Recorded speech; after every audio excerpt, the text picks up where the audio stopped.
The rain on Vreth 7 did not fall softly. It came down in thick, yellow sheets that ate through metal if you left it long enough.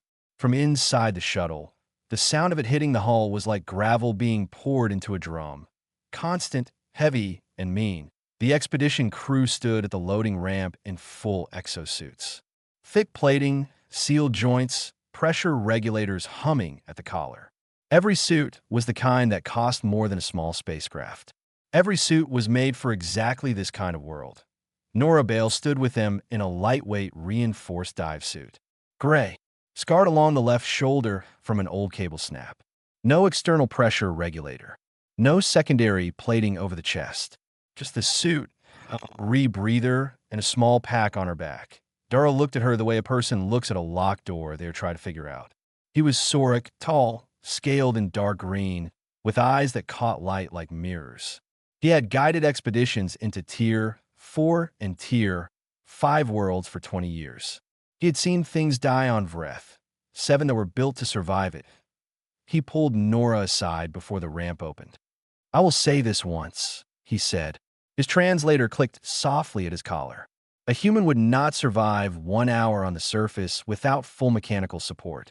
The pressure alone will cause internal damage within minutes.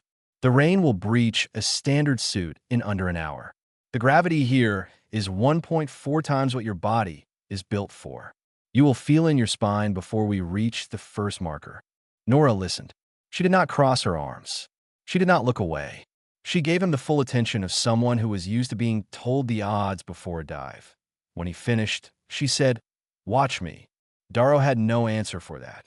Commander Osik stood at the front of the group, a tall, gray-skinned Vorn with 4 fingers on each hand and the kind of stillness that came from running too many operations in difficult places. He had approved Nora's inclusion reluctantly. The request had come from a research board back on the station, and political pressure had a way of landing strange passengers on serious missions. He had read her file. Deep-sea salvage diver. 12 years working the Mariana Trench expansion zone on Earth, a region that had been cracked open by tectonic shifts and flooded with pressure gradients that destroyed standard dive equipment on a regular basis. She held the record for the deepest, unassisted descent by a human without a rigid shell suit. The depth was listed in the file. Osik had looked up what that pressure felt like. The number had surprised him. Still, Vreth 7 was not the ocean. The ramp dropped. The air hit the crew like a wall. Even through the suits, the pressure made itself known. A deep, full-body squeeze that the exosuits pushed back against with a low hum. Eula, the Velshi scientist, made a soft sound. Her bioluminescent patches dimmed slightly. Rek, the Garath mercenary built like a small vehicle, adjusted his footing and exhaled hard. Nora walked down the ramp and stepped onto the surface of Vreth 7 that she stopped. Stood still for a moment. Her eyes closed. Then she rolled her shoulders back, slowly, the way a person does when they've been sitting too long and they're working out knot. Darrow watched her. She opened her eyes and looked at the sky. The yellow rain was coming down in waves.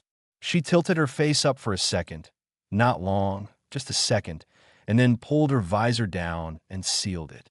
"Pressure's good," she said over the comm. "Feels like a 300-meter dive. I've done deeper." Nobody answered that right away. They moved out. The first marker was 2 kilometers into the jungle. A dense, low-canopy growth of black-stem plants with wide flat leaves that collected the acid rain and funneled it down their centers. The ground was soft and uneven. Gravity made every step cost more than it should. The aliens in their exosuits moved carefully, steadily, their suits doing most of the compensation work. Nora moved the same way she always moved. Low center of gravity, short steps, weight balance forward. Years of walking ocean floors and resistance gear had made her body remember how to carry itself under load. Rhett glanced back at her twice. The second time, he watched her for a full 10 seconds before facing forward again. They reached the first marker without incident. Darrow checked the readings. Atmospheric integrity, ground stability, temperature variance. He logged the data and looked up. Nora was standing at the edge of the jungle clearing, looking into the dark space between the black-stemmed trees. Her head was slightly tilted, listening to something. "What are you doing?" Darrow asked. Getting used to the sound of the place, she said. Everything has a bass sound. When something changes in it, you notice? Darrow filed that away without commenting. Ossip called the group together and outlined a route to base camp. 2 more kilometers south. Then they would shelter, run equipment checks, and begin the full mission at first light. Nora drank from her water line and adjusted the straps on her pack. Her breathing was steady. Her vitals, which Eula was quietly monitoring from a shared read on her scanner, were elevated but stable. Exactly what you would expect from a human doing moderate physical work. Not what you would expect from a human standing on a Tier 5 death world in a suit that had no business being here. Eula looked at her scanner, then at Nora, then back at her scanner. She opened a new log and began taking notes. Nobody told the jungle about the schedule. The 2nd kilometer to base camp turned bad quietly. The yellow rain had stopped overnight, and the ground had absorbed it, which made the soil look solid when it was anything but. Vreth 7's jungle floor had a layer of packed vegetation on top and nothing but soft, wet sediment underneath. You could not tell the difference by looking. You had to know how to feel it. Rek did not feel it in time. He was moving ahead of the group, his job, his habit, when the ground swallowed his right leg to the knee. He shifted his weight to pull free, and that was the mistake. His left leg went in next. His exosuit, which weighed more than most small vehicles, became the worst thing he could be wearing. It dragged him down fast. He grabbed at the nearest black stem plant. It came out at the root. Sinkhole, Darrow said flatly over the comm. Do not move, Rek. You move, you sink faster. Rek stopped moving. He was into the hip now. The sediment made a low, wet sound as it worked. Ossip ran the numbers out loud. Angle of extraction, weight load, available anchor points. The exosuits the rest of the crew wore were too bulky to get close without adding pressure to the surrounding ground and risk caving the whole patch. Darrow could reach him with a line, but pulling with the suit's mechanical arms, wrist snapping Rex joints before the sediment gave. It was a 15-second problem with a long list of bad solutions. Nora was already moving.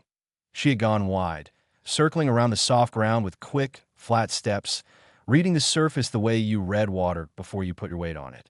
She reached a cluster of thick-rooted growth 5 meters from Rek and tested it with her boot. Solid. Deep roots. She locked her grapple line to the base of the thickest stem, checked the angle, and looked at Rek. Stop breathing out, she said. He looked at her. Exhale, you shrink. Your suit shifts down. Hold a full breath. Right now. He did it. She threw the second end of the grapple to him. He caught it with both hands. She set her feet wide on the root cluster, dropped her body low, and pulled. Not with a jerk, with a slow, continuous, upward angle. The same motion used for pulling a diver with gear from a deep suction point. Steady load. Let the sediment release on its own pressure. Don't fight it. The ground gave a long, unhappy sound. Rek came up to IT. Took 80 seconds from the moment she moved. She had counted. She counted on every difficult pull. It kept her breathing regulated and her focus from tunneling. Rek stood on solid ground. He looked down at the sediment still dripping from his suit. Then he looked at Nora, who was already unclipping the grapple and winding it back. He said nothing. There were no words as language that fit what he wanted to say, and the translator probably would not have helped anyway. Eula's bioluminescence pulsed once, a bright, quick flash. On a Velshi, that meant something close to astonishment. Darrow watched the whole thing.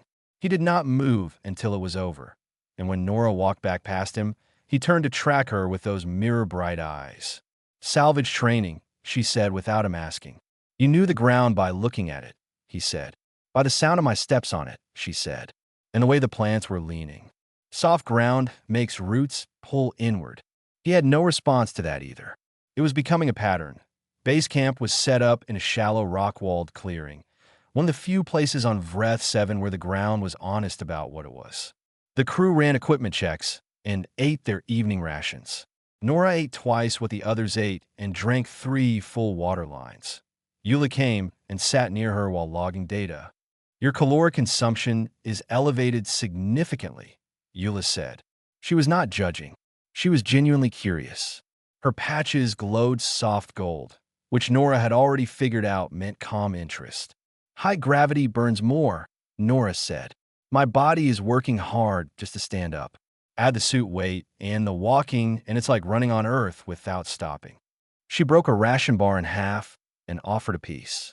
Your species eats solid food. We do, Eula said. She took it carefully. How does your body manage the pressure variance? Your suit does not regulate internally the way ours does. It doesn't need to. My body does it. Nora tapped her sternum. 12 years of deep diving. Your body learns what it needs to learn or it stops working. Mine learned. Eula entered this into her notes with both hands, moving quickly. You're saying your physiology adapted.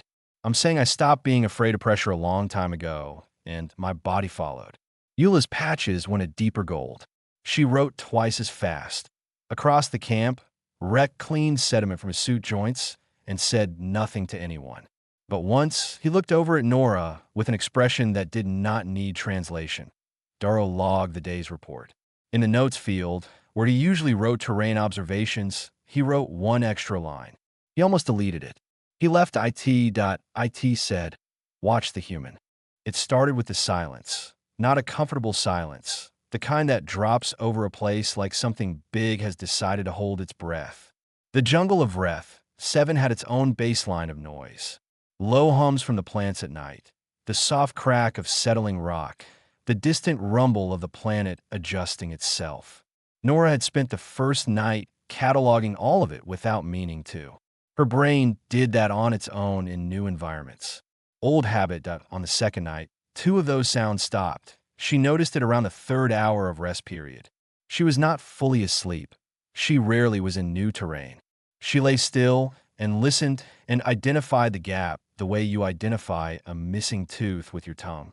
2 sounds gone. Not faded. Gone. She sat up. The camp sensors were running their quiet loops. Green lights across the board. Rek was on watch at the perimeter, visible through the camp's interior screen. Dara was logging. Everyone else was down. Nora pulled on her suit, sealed it quietly, and walked to the sensor console. The data looked clean. No motion signatures. No sermon anomalies. The sensors were reading the jungle as empty and still. She did not trust the sensors. She went to Darrow. Something is out there. He looked up from his log. Sensors show nothing. I know. The sensors are wrong. He studied her face. He had learned, in 2 days, that Nora Bale did not say things to fill silence. She said things because she had a reason. What are you basing this on? 2 plant hum signatures dropped off at the same time. They don't go quiet unless something big pushed through them and disrupted the root system. And they've been quiet for about 40 minutes. Darrow pulled up the sound log.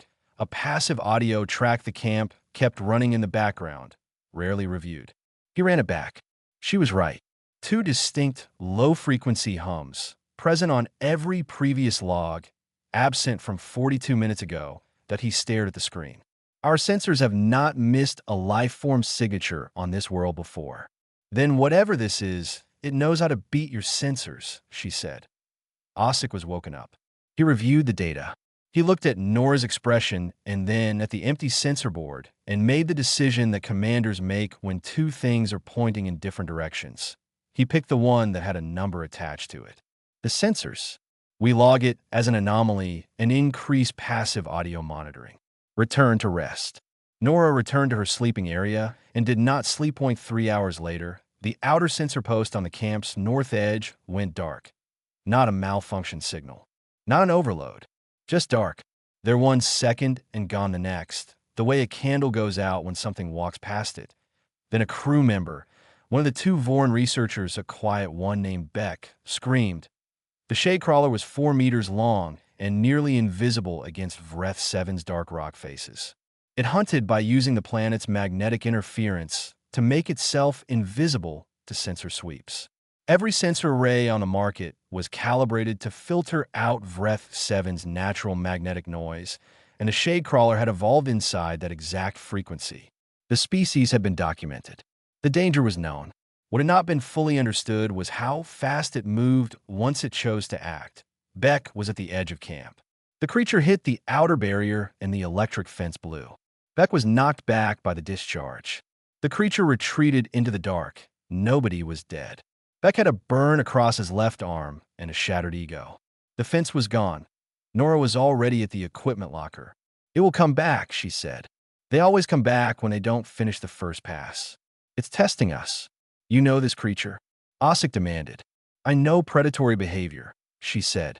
She pulled out two portable heat emitters, units designed to keep crew warm in temperature drops. "It hunts by disrupting your tech and then using the confusion, so we get a better target than us." She set the two emitters 20 meters outside the camp on opposite sides. Live, open, radiating heat and movement signatures exactly like a life form. Then she pulled the power cells from two non-essential pieces of equipment and ran them into a ground wire connected to the rock shelf under the emitters. She came back inside. "When it goes for one of the emitters, the current will trip. Won't kill it. We'll hurt it enough that it decides we're not worth the trouble." "You were guessing," Rex said. "I'm pattern matching," she said. "There's a difference." 40 minutes later, the north emitter triggered. The sound the shadecrawler made was something between a crack and a scream. It hit the dark and kept going. The sensors tracked its heat signature. Suddenly, now that it was in distress, the magnetic field it used for camouflage broke down, moving fast and north and not stopping. Silence came back. The two plant hums returned slowly, like they were testing the air. Osik stood in the center of camp and looked at the sensor screen for a long time. Then he turned and looked at Nora, who was dismantling the ground wire and winding it back into the supply pack. "How did you know it would come back from the north?" he asked. "Approached from the north the first time. Animals repeat approach vectors when they feel confident. I just gave it something confident to walk into." She zipped the pack closed and went to check on Beck. Darrow watched her go. Then he opened his log and deleted the anomaly note he had written earlier. He replaced it with something else, something that took up more space on the page. The canyon went down before it went anywhere. The ruins were at the bottom of a rock split that Vreth 7 had been slowly pulling open for 10,000 years. Steep walls on both sides, no sky visible from the floor, and an atmosphere pressure reading that made two of the crew's suits throw warning codes before they even reached the descent path. The suits were not wrong. Osik ran the numbers. At full depth, the atmospheric load would exceed the operational limit for the Voron-built exosuits by 11%. The margin was not enough. Beck was already recovering from the burn injury. He stayed behind. The second Voron researcher pulled his suit's data, looked at the numbers quietly, and stepped back from the path without being asked. Nobody blamed him. That left Darrow, Eula, and Nora that Eula's Velshi biology gave her a higher pressure tolerance than the Vorons. Her suit was rated for the depth with no warning codes. Darrow's suit was military grade, older, built for worse than standard. It would hold. Nora's suit had no pressure rating listed for this depth because no one had ever thought to test a human in a lightweight dive suit at this level. Darrow pointed this out. Nora said she would let him know how it went. They descended. The canyon walls closed and slowly. The light changed color. The yellow tint of Vreth 7 sky faded, and everything took on a gray-brown shade. The plants down here were different. Low, flat, pressed into cracks in the rock like they had been hammered down by the weight of the air above them. Nora understood that feeling. The pressure built in a way she knew well. Not a crash, a patient full-body squeeze. She felt it in her temples first, then behind her eyes, then in her chest. She adjusted her breathing, slower, from the diaphragm, long exhales. The rebreathers cycled. She tracked the pressure in her own body the way she tracked depth on a dive. Not alarming yet. Uncomfortable. There was a difference. Darrow began to slow around the 300-meter mark. That IT was subtle. His steps became slightly less certain. He paused twice at places where the path was clear and there was no reason to pause. The third time, he stood still for 6 seconds and then turned to look back up at the canyon rim, which was not visible. Nora moved up beside him. "Darrow." He looked at her. His mirror-bright eyes had gone slightly unfocused. "Talk to me," she said. "What's the year?" "What?" "The Galactic Standard Year." "Say the number." He said it. Correct, but slow. "Good. Keep your eyes level, not up.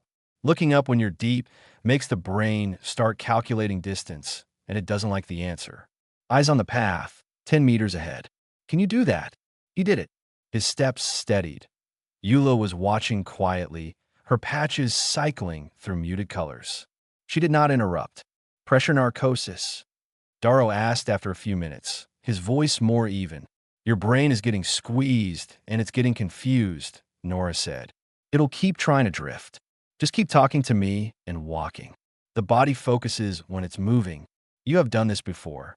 Pulled 3 divers out of narcosis in my career. It's the same thing with different chemistry. They reached the ruined floor. It had been something large once. Wide walls now collapsed to knee height, a flat stone surface partially covered in sediment, and at the center, the data capsule the mission had come for. A dark cylinder half buried in the floor, its signal beacon still blinking once every 2 minutes like a slow heartbeat. Eula moved to it immediately, her tools already out. Her small hands worked with precision, even through her gloves. Nora stood close to Darrow and kept him talking, small things, direction confirmations, equipment checks. Anything to keep his mind occupied and present rather than drifting. How are you not affected? He asked at one point. I'm affected, she said. My head feels like someone's standing on it. My vision is slightly narrowed at the edges. But I know what this feels like, and I know where the line is. You learn the line, or you don't come back up. Humans live with this. Humans who dive do. It's not pleasant. It's familiar. Eula extracted the capsule. It came free with a sound like a held breath releasing. She sealed it in a carry case and signaled ready. The climb back was harder. Going up against that pressure felt different. The body wanted to rush, and rushing was how you got hurt. Nora set the pace. Slow. Steady. She kept Darrow on her left and called the steps out loud every 30 seconds. Not because they needed to hear it, but because a human voice at a consistent rhythm gave the brain something to track that wasn't the weight of the AI or T, the 200-meter mark. Darrow's steps were fully even again. His eyes had sharpened. He looked at the walls around him as though seeing them properly for the first time since the descent. You kept me functional, he said. You kept yourself functional, she said. I just reminded you what you already knew. He was quiet for a moment. On Sorek, there's a word for someone who guides others through something they've already survived themselves. What's the word? He said it in his own language. A low sound, 2 syllables. Eula's patches glowed warm gold all the way to the surface. The planet moved first. Then everything else followed. Vreth 7 seismic activity was logged as moderate and predictable. That was what the pre-mission survey said. The pre-mission survey had been done 6 months ago, from orbit, using sensors that the Shadecrawler had already demonstrated were not to be fully trusted on this world. The quake hit while the team was 2 kilometers from the shuttle. Not a violent shake. More like the ground deciding it was tired of its current arrangement and slowly moving to a different one. Rock shells cracked. The canyon behind them shed its eastern wall in a slow, grinding collapse. The route they had used to travel south was now a rubble field 3 meters deep. The shuttle was north. The rubble was south. The jungle was east and west. Ossick pulled up the terrain map. There was one other route, a ridge line that ran northwest, exposed, no cover, that connected to the plateau where the shuttle sat. It was passable ground. It was also directly in the path of the acid storm that had been building offshore since morning. The storm was now 40 minutes away by weather tracking. It would make the ridge impassable. Acid concentration in a full storm front would breach even the exosuit's outer layers given enough exposure. The window to cross the ridge before the first wave arrived was approximately 12 minutes, after which the acid density would drop briefly. Another window of about the same length before the second wave hit. We shelter, Ossick said. We wait the storm out. Darrow checked the supply numbers. 3 days of rations between 6 people, stretched. The storm system on Vreth 7 could sit over a location for 2 to 4 days. Medical supplies were already reduced after Beck's injury. We may not have the time to wait, Darrow said. Crossing an open ridge in an acid storm is not survivable. Ossick replied. I'm not saying we cross in the storm, Nora said. Everyone looked at her. She had been studying the weather tracker on Eula's scanner for the last 4 minutes, without saying anything. The storm moves in bands, she said. Look at the density readings. It's not a solid wall. It's two concentrated wave fronts with a drop zone between them. The first wave hits the ridge in about 40 minutes. It'll pass in 12 to 14 minutes based on the bandwidth. Then there's a gap. Lower acid concentration, still some exposure, but manageable with sealed suits. Maybe 12 minutes. Then the second wave. You want to run a 2-kilometer ridge in 12 minutes, Rex said. I want to run it in 10 and have 2 minutes of buffer, she said. We move now, we wait at the base of the ridge for the first wave to pass, and we go on my count the moment the density drops. If your timing is wrong, Osik began. I've timed wave fronts for 12 years, she said. Different chemistry, same physics. If I'm wrong by 2 minutes, we have a buffer. If I'm wrong by 4 minutes, the suits hold for short-term exposure. I'm not wrong by 4 minutes. Osik looked at Daro. Daro looked at Nora. He thought about the sinkhole, the canyon, the narcosis, the sensor post. He thought about the line she had said she knew, the one between familiar and fatal, and how she had not crossed it once in 3 days. We move, Daro said. They ran. The base of the ridge was a flat rock shelf at the edge of the jungle. They reached it in 8 minutes. Nora called a stop. The first wave of the storm arrived 4 minutes later. Yellow-gray, chemical sharp even through the sealed visors, and loud. It drove across the ridge in a sheet. The crew pressed against the rock face and waited. Nora watched the scanner. She counted out loud every 30 seconds so everyone knew where they were. For minutes into first wave. 6 minutes. 9 minutes. Edge of the wave front now, density dropping. The air ahead of them went from solid yellow to pale. The scanner number fell. Go, she said. They ran the ridge. Nora set the pace and called the ground. Left, flat rock, go. Right, avoid the loose edge. Straight, good ground, push. Her voice was the only constant. No one questioned it. Eula stumbled on a loose stone at the halfway point, and Nora caught her arm without breaking stride. Just a hand out and a grip and a pull. And Eula found her feet again and kept going. The scanner number began climbing. Faster, Nora said. Just the one word. They found the plateau, with 2 minutes 30 on the counter. The shuttle was 100 meters away. They covered it at a dead run and sealed the ramp behind them as the second wave hit the ridge like a wall. Inside, they stopped, breathing hard, every suit steaming slightly from the brief exposure. Rex sat down on the floor with the full weight of his suit and armor and said nothing for a long time. Then he spoke, not in the common tongue the translator handled, but in his own language, low and rolling. Eula translated quietly into Nora's ear. He said, "You run like you own the storm." Nora unclipped her visor and pressed the back of her hand to her forehead. Her skin was flushed. Her breathing was heavy. She was exhausted. She looked back through the shuttle's rear viewport at the ridge, now completely invisible behind the second wave. "I just know how storms work," she said. "I grew up on a planet full of them." The ship smelled like recycled air and hot metal and something faintly chemical that Nora had already stopped noticing by the time they cleared Vreth 7's atmosphere. She sat in the narrow crew seat with her boots off and her feet flat on the floor and her eyes on the viewport, watching the death world shrink into the dark. She felt good. That surprised her a little, the same way it always surprised her after a hard dive. That specific tired feeling that was not exhaustion but completion. Like the body had done the thing it was made for and was now settling back into itself. Medical checks ran first. Bexburn was dressing well. The Voran researchers had elevated stress readings, but were physically intact. Rex joints had micro-strain from the sinkhole rescue. Nothing structural. Eula's patches were cycling through a wide range of colors her baseline said was normal for high-stimulation processing. Nora's readings came up, and the medical system paused. Not an alarm, a pause. It cross-referenced her results against the expected post-mission profile for a human on a Tier 5 world. The result, stable. All values elevated but functional. No pressure damage. No structural degradation.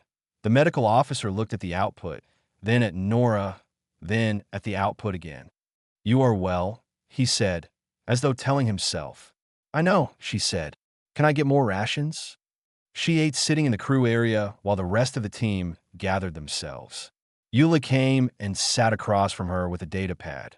which had become the standard shape of their interactions by now, and pulled up her notes from the mission. There were a lot of pages. I want to share this with you before I present it, Eula said. Her patches were gold, calm and warm. I want to make sure I have understood correctly. Go ahead. Eula turned the pad to face her. I expected to document human fragility under extreme environmental stress. What I documented instead was a consistent pattern of functional adaptation in real time.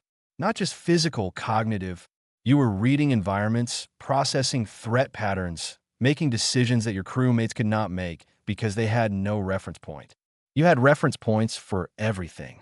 I've had a hard 12 years, Nora said. That is exactly what I mean, Eula said. Humans do not survive difficult environments by being resistant to them. They survive because they have survived them before. Your body learned pressure because you subjected it to pressure. Your mind learned predatory behavior because you had to learn it. You're not built differently than we thought. You are built experientially. You are the sum of everything that has tried to kill you. Nora looked at the ceiling for a moment. You make it sound like a superpower. It is a superpower, Eula said simply. Most species encounter a Tier 5 death world with technology between themselves and the environment. You encountered it with yourself. Darrow came and stood at the edge of the crew area. He had his log pad closed under his arm, which meant he was not there to work. May I sit? He asked. Nora gestured to the seat beside Eula. He sat. He was quiet for a moment in the way that Sorok were quiet, not uncomfortable, just arranging what they wanted to say before they said it. I have guided 51 expeditions into hostile-class worlds, he said. I have worked with Garath soldiers and Velshi engineers and 2 species whose names do not translate well. I have never submitted an essential personnel recommendation after a mission. Nora looked at him. I submitted one this morning, he said. Osik co-signed it before we broke atmosphere. She did not say anything. You will be asked to go back, he said. Not to Vreth 7, to worlds like it. There are several that are currently rated inaccessible because no crew configuration we have built can function in them reliably. He paused. I'm told there are 11 such worlds in the current survey list. 11, she said. The recommendation I filed classifies you as the first human to be granted essential personnel status for Tier 5 operations. He looked at her directly. I need you to understand what that means. It means that when we face a world that our technology cannot solve, we will call you. I know, she said. I said, watch me. I meant it generally. Rek appeared in the doorway. He looked at Nora and said 4 words in his own language. Eula translated. He says, I owe you a pull. Tell him we're even, Nora said. I would have sung too without that root cluster. Rek listened. He made a sound that might have been a laugh. Then he went back to his seat. Osik came through last. He stood rather than sitting. The commander's habit, always able to move, always positioned to see everything. He looked at Nora for a moment. You said you had different information than me when we were on the surface, he said. Before we went down, I told you a human would not survive an hour, and you said you had different information. I did, she said. What information was it? That I already had, she said. Every pressure, every sinkhole, every predator, every storm I have ever waited out. I already had that information. You just did not know I had it. Osik looked at her for a long moment. Then he nodded once, the slow kind that means something, and walked back to the command deck. Nora turned back to the viewport. Vreth 7 was a brown smudge now, barely visible against the dark. She had not been afraid of it. She had respected it. There was a difference. Afraid meant you stood still. Respected meant you paid attention. She pressed her palm against the viewport and watched until Vreth 7 disappeared. Then she asked Eula for another ration bar and started thinking about the next one.